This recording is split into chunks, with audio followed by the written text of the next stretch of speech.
আসসালামু আলাইকুম।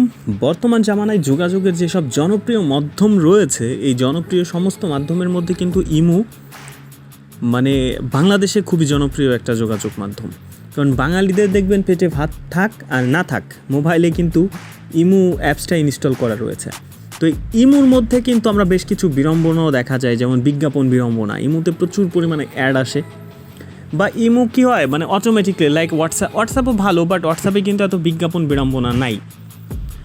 এটা আমি আমার ব্যক্তিগত এক্সপিরিয়েন্স শেয়ার করছি। এটা কোনো প্রমোশন বা এই সেই ভংচঙের কোনো ভিডিও না, শর্ট একটা ইমো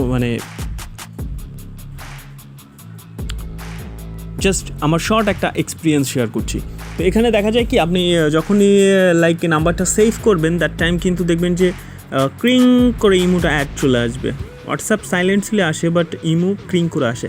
তো এটা কিন্তু কি হয় যে আপনি র্যান্ডাম কোনো একজন ব্যক্তিকে আপনার ইমো নাম্বারটা দিলেন, বা আপনি আপনার কন্ট্যাক্ট নাম্বারটা দিলেন, সে যখনই সেভ করে ডিরেক্ট ইমো চলে আসে। বাট যদিও বা সেটা জরুরি না, ইমো আসার পরে আবার তার স্টোরি এই সেই ভংচং সামটাইম কিন্তু বিরক্ত হয়ে যায়। তো আজকে এরকম একটা টিপস অ্যান্ড ট্রিক্স আমি দেখাই দিব, যে ট্রিক্সের মাধ্যমে আপনি ওই ট্রিক্সটা যদি অন করে রাখেন, তাহলে আপনার নাম্বার, আপনার কন্ট্যাক্ট নাম্বার যত লোকেই সেভ করুক না কেন, আপনার ইমো কখনোই তার কাছে যাবে না, যতক্ষণ না পর্যন্ত আপনি তাকে অ্যাড করছেন বা আপনি এটার প্রয়োজন মনে করছেন যে তার সাথে আপনার ইমোতে যোগাযোগ করার প্রয়োজন। তো এই ট্রিক্সটির জন্য চলে আসবো আমরা আমাদের ইমো অ্যাপ্লিকেশনের মধ্যে।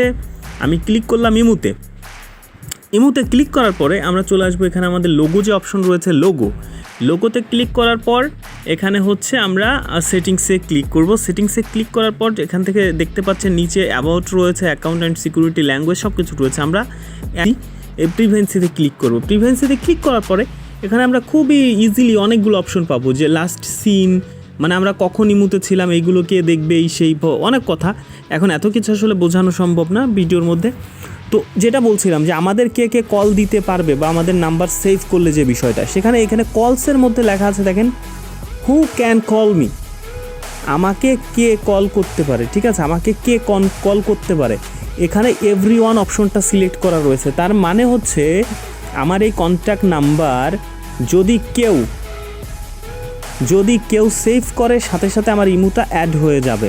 আর যদি আমরা মাই কন্ট্যাক্টসে সিলেক্ট করে রাখি, যদি এখানে দেখতে পাচ্ছেন যে হু ক্যান কল মি, এখানে মাই কন্ট্যাক্টস সিলেক্ট করা। যদি মাই কন্ট্যাক্টসে আপনি সিলেক্ট করে রাখেন, তাহলে আপনার নাম্বার পৃথিবীর যত মানুষই সেভ করুক না কেন, আপনার ইমো কিন্তু তার কাছে যাবে না, যতক্ষণ না পর্যন্ত আপনি তাকে অ্যালাউ করবেন বা তার নাম্বারটা আপনি অ্যাড করবেন। তো এই ছিল ইমোর বিশেষ একটা টিপস অ্যান্ড ট্রিক্স। চ্যানেলের সঙ্গে থাকার জন্য থ্যাংক ইউ সো মাচ।